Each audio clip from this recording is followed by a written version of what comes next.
The man was playing chess with his son. Suddenly, the image before his eyes glitched. In the mirror, a ragged, middle-aged man appeared. John thought his glasses were broken and hurried to buy a new pair. His son wanted to go with him, but John wouldn't let him leave the house. The boy had never stepped outside before. His father always told him the outside world was dangerous. The photos on the wall were happy memories of their family. The boy gently touched his own photo, but it flickered like a digital glitch. At that moment, he suspected this was a virtual photo wall. In the future world, human society seemed to coexist perfectly with nature. Towers rose high, surrounded by waterfalls. Life felt like living inside a game, but all of it was an illusion. John walked down the street, his glasses malfunctioning repeatedly. He saw a noble lady walking toward him, who suddenly flickered into a woman in rags. Suddenly, a man rushed up, pinned him against the wall, and snatched off his glasses. The world before his eyes collapsed instantly. All the beauty vanished. It turned out John had been wearing VR glasses, and everything beautiful he saw was virtual. The real world had long fallen into ruin. Around him stood cold steel structures, and the sky was shrouded in darkness, without a trace of light. At that moment, the boy at home sensed his father was in danger.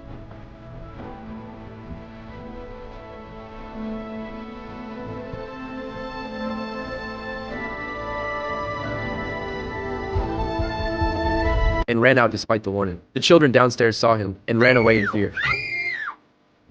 On the street, John heard people shouting, "The guards are coming." He immediately turned and ran, but a strange figure was following him. He kept running, until he reached a dilapidated building, a hidden black market. A scruffy old man emerged from behind the counter. John asked him to sell a pair of glasses. In this society, VR glasses were strictly forbidden contraband. The old man pulled out a used pair from a box, and warned him to reset it before connecting to the network, because the identity data hadn't been erased. John put them on, and the old man instantly appeared as a well-dressed gentleman. But when he took them off, the world returned to decay and ruin. Compared to the virtual reality was unbearable. That was why people were addicted to VR. Suddenly, an alarm went off. The old man fled, slamming the door shut. Wait!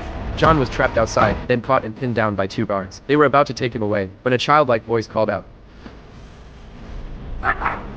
The voice came from a robot. It was the size of a child, and it was John's son. In the robot's eyes, his father was being threatened by an officer. One guard mocked the boy, but the boy didn't understand why. He didn't yet know he wasn't human.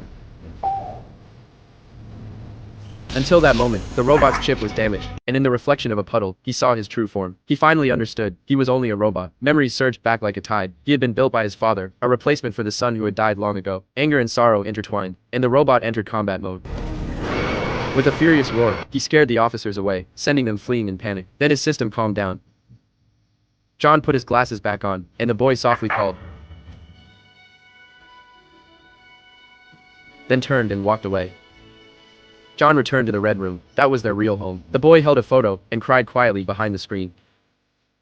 He realized the real boy was long gone, and he was only a creation, a substitute. John had implanted his son's memories into him, so he could stay by his side forever. The robot looked at the iron chess pieces on the table, remembering when they played together. He had once asked his father, "Why do chess pieces sacrifice for each other?" John answered, "Because they're protecting the ones who matter most."